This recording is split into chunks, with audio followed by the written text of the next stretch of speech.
Hello guys, welcome back to the channel. और आज मैं फिर से एक बहुत ही डिमांडेड वीडियो लेके आया हूँ। जी हाँ, कि कैसे मैंने IMCT as well as synergy का स्पॉन्सरशिप क्लियर करा अपने प्रेपरेटरी फेज में। बच्चे मुझसे रेगुलरली पूछते रहते हैं कि सर आपने आईएमसीटी कैसे क्लियर करा, आपकी इतनी अच्छी रैंक कैसे आई, एंड साथ ही साथ आपने गिवन द फैक्ट कि इंप्रूवमेंट दिया था उसके बाद भी सिनर्जी स्पॉन्सरशिप कैसे क्रैक की। तो आज के वीडियो में मैं दोबारा से तुमको बताऊंगा कि कैसे मैंने किया एंड कैसे तुम लोग भी कर सकते हो। उससे पहले फटाफट से वीडियो को लाइक और चैनल को सब्सक्राइब कर देना, बिकॉज ऐसा बेहतरीन कंटेंट और बढ़िया इंफॉर्मेशन मैं आईएमसीटी एस्पिरेंट्स के लिए लाता रहता हूं।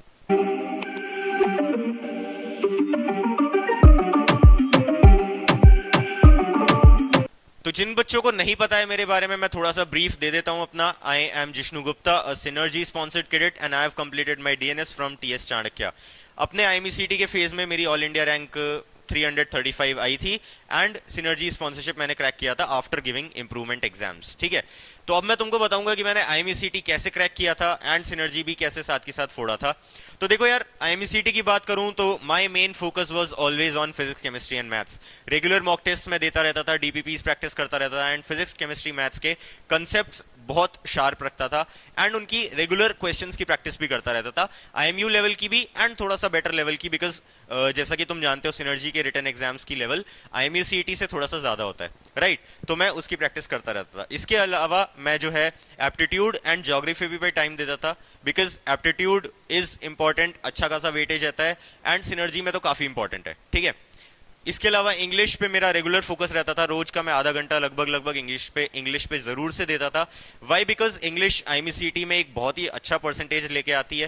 That is 40 questions come from English and easy to attempt questions होते हैं। ठीक है, अगर तुम्हें आते हैं तो तुम्हारा टाइम भी बचाएंगे एंड तुम्हें मार्क्स भी अच्छे देके जाएंगे। So English boosts your rank very very much. ठीक है, तो मैं थोड़ा बहुत focus on everyday schedule was English also. इसके अलावा मैं स्केड्यूल बनाता था daily and long term planning. ठीक है, short term as well as long term planning दोनों फॉलो करता था कि मैं over the span of months क्या चाहता हूं। लाइक मेरे को 3 मंथ का क्या टारगेट है, मेरा 1 मंथ का क्या टारगेट है, एंड फिर मेरा आज का क्या टारगेट है। जैसे फॉर एग्जाम्पल मैंने डिसाइड तो कर लिया कि मेरे को फिजिक्स कंप्लीट करनी है 3 महीने में, बट उस 3 महीने में कैसे कैसे फिजिक्स कंप्लीट करूंगा, कौन से चैप्टर कल करूंगा, कौन से आज करूंगा। अच्छा, आज चैप्टर करूंगा तो चैप्टर में क्या क्या करूंगा, थ्योरी, क्वेश्चंस, एनसीईआरटी के क्वेश्चंस, मॉक टेस्ट के क्वेश्चंस, आईएमसीटी के प्रीवियस ईयर क्वेश्चंस, या फिर सिनर्जी और अदर कंपनीज के प्रीवियस ईयर क्वेश्चंस। तो वो सारी चीजें मैं प्लान आउट करता था and this all helped me a lot in IMCT. ठीक है, तुम्हें भी अगर ऐसे ही करना है, तुम्हें भी मेरी गाइडेंस चाहिए, तो you can just fill out that form, I will personally contact you. Coming to कैसे मैंने स्पॉन्सरशिप क्लियर करा, the only and only reason how I cleared my sponsorship was giving mock interviews on regular basis.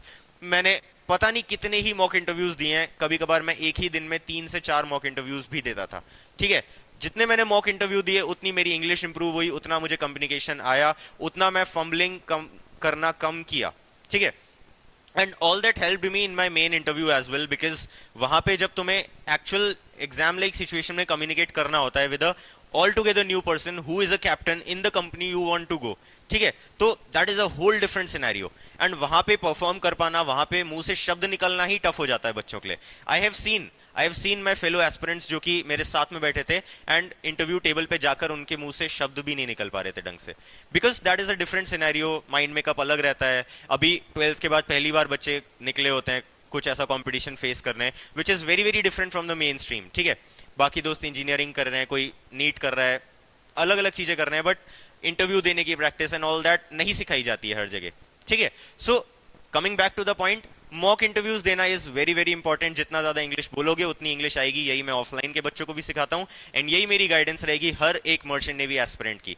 जितना English बोलोगे, जितने mock interview दोगे, उतनी अच्छी तुम्हारी कम्युनिकेशन होगी, उतना तुम्हें जवाब देना आएगा एंड उतना ही बेटर तुम इंटरव्यू में, मेन इंटरव्यू में परफॉर्म कर पाओगे।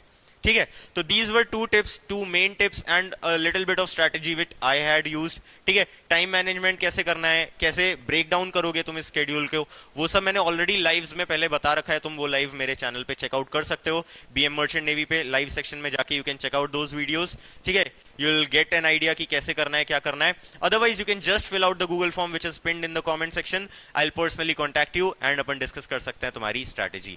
ठीक है, that will be it for the video. I hope you got to learn something new. All the very best. Ruko, do you guys want the updates regarding the exam forms or the maritime industry in general? या फिर exams के लिए motivation चाहिए, then you definitely need to follow our Instagram channel for all this stuff and much more. Want the best notes and material for IMUCT and sponsorship exams? Want daily quizzes? Or do you want your doubts about your merchant navy career solved by our mentors? Search Budding Mariners on Telegram or click on the link in the description below to start your marina journey with us today.